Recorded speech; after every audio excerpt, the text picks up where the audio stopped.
mes pakalbame su ponia Gailute Pikūnaite, kuri yra Vilnietė, savarankiškai atsijungusi šildymą. Ir mes ją turime telefonu. Sveiki, gyvi, ponia Gailute. Labą dieną. Jūs girdėjote tikriausiai mūsų diskusiją. Čia mes kaip tik kalbėjom, kad yra visiškai neefektyvu, sakė studijoje viešintis svečiai, atsijungti nuo centralizuoto šildymo. Jūs, kiek žinau, tai padarėte. Papasakokit savo istoriją. Taip, aš atsijungiau de facto, reiškia, nuo centralizuoto šildymo sistemos, kadangi mane privertė tai padaryti tiekiamos centralizuotos šilumos kainos. Kiek man teko domėtis, tai mūsų kaina, reiškia, visi gyventojai mieste dejuoja, kad centralizuotas šildymas yra brangus, tai pas mus yra dvigubai brangus. Reiškia, kada miestas moka ten spalio lapkričio mėnesiais 2-3 litus už kvadratinį metrą, tai mes mokam 5-6 litus už kvadratinį metrą. O kada moka, reiškia, ten sausio mėnesį 5 litus visas miestas, tai mes mokam 10 ir sausio mėnesį aš mokėjau konkrečiai 11 litų už kvadratinį metrą. Tai su konkretinėm, Gailute, jūs gyvenate Vilniuje, kuriame rajone? Gyvenu, kaip ir galima sakyti, senamiestyje. Senas, reiškia, 100 metų statybos maždaug namas, su storomis 60 cm storio sienomis plytinėmis. Sienos yra visiškai nekiauros, ta prasme, langai pakeisti nauji, sandarus, turi sandarius, stogas lyg irgi neblogas ir žodžiu.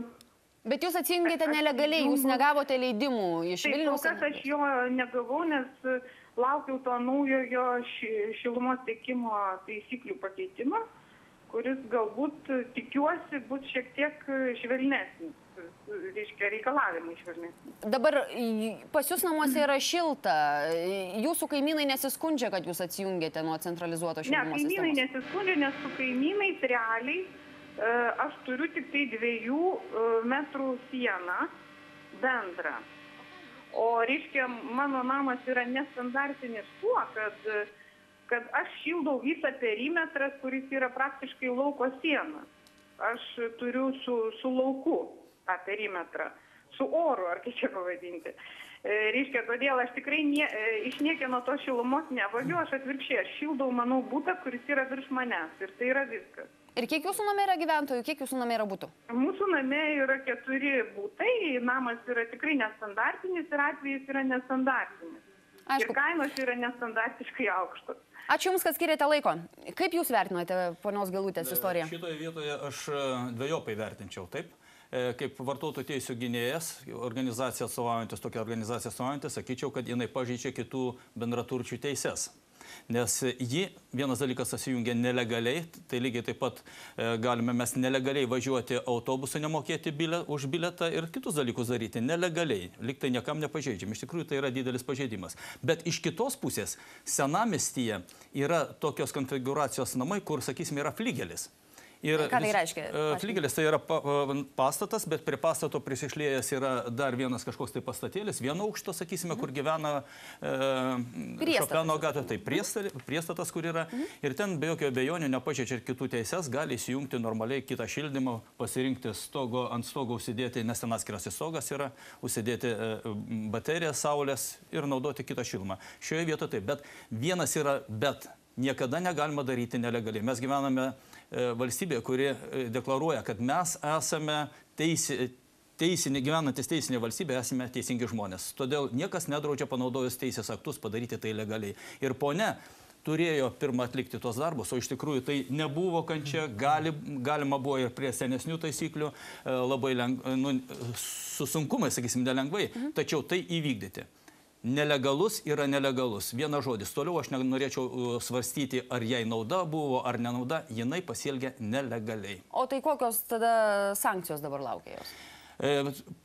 Kadangi aš esu daugiabučių namų bendrijų vadovas, tai manyčiau, kad teismas arba jinai savarankiškai, arba teismas turėtų įpareigoti ją atstatyti visą į savo pirminę padėtį. Jinai pažeidė statybos taisyklės, jinai pažeidė šilumos taisyklės, jinai pažeidė bendraturčių bendrus interesus. Negalima atjungti ir atsijungti nuo tų daiktų arba atsidalinti nuo tų daiktų, kuriuos negalima naudoti atskirai. Šildymo sistema yra bendroji dalinė nuosavybė. Nuėmus vienam, aš uždedu kitam. Bet Matote, ta moteris nuėjo pačiu lengviausiu keliu. Jinai negalvojo ir neanalizavo, o kodėl jie tai brangiai moka.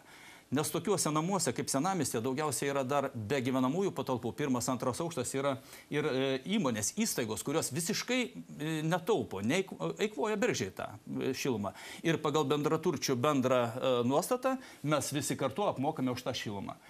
Storos sienos tai nereiškia, kad jos yra nepralaidžios šalčiai. Supratau, žodžiu, tokia galutės istorija. Ar tas įstatymas jai padės legalizuoti lengviau ar ne? Nes būtent ponia to tikėjosi. Laukia iki dabar. Ponios skambutis iš tikrųjų jos rūpestis yra aiškiai išsakyta ir iliustruoja tą, ką mes turime, ką mes paveldėjom, kas 20 metų mažai buvo keista, tai yra brangu, neefektyvu, piktina.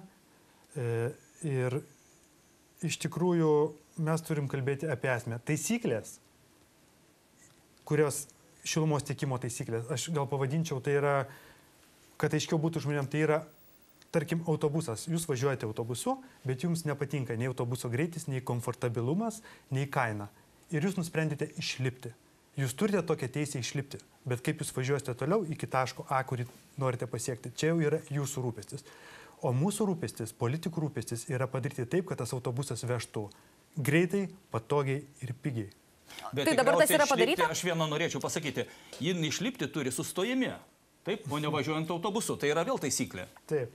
Ir iš tikrųjų ministerija dabar, mes pradėjom ruošti esminę šilumos reformą ir jau pavasario sesijoje mes teiksime įstatymų. Čia yra taisyklės.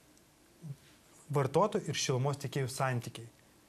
Jie nesprendžia nei biokūro įdėgymo. Na, bet jūs pranešėt, kad bus lengviau galima atsijungti. Be jokios abejonės, tie, kurie yra pavyzdys, paimkime Alytuj daugiabutis, jie įsirengia kombinuotą šildymo sistemą. Tai yra, prisijungia geoterminį šildymą, o kai jiem labai būna šalta žiema ir jiem trūksta tos šilumos, jie prisijungia, prisijungia, atsisuka iš centrinio šildymo, pasiema tiek, kiek jiems trūksta. Jie praėjo kryžiaus kelius, kol tai įgyvendino. Dabar tokiem žmonėm, racionalizatoriam, kovotojam už savo teisės ir už pažangų šildymo būdą, prašau, kodėl ne? Taip, ponia Gailutė, sakykime, pasistatė elektrinius radiatorius, bet jinai, žinoma, nukirto tikriausiai tuos vamzdžius, kurie veda šildymą. Tai čia yra problema, ar ne? Kiek aš suprantu. Jūsų nuomonė. Sunku pasakyti, kokia ten vyko rekonstrukcija, bet čia yra klasikinis pavyzdys, kai painiomi du dalykai - centralizuotas šildymas ir to šilumos kaina ir energijos suvartojimas bei mokesčiai už jį.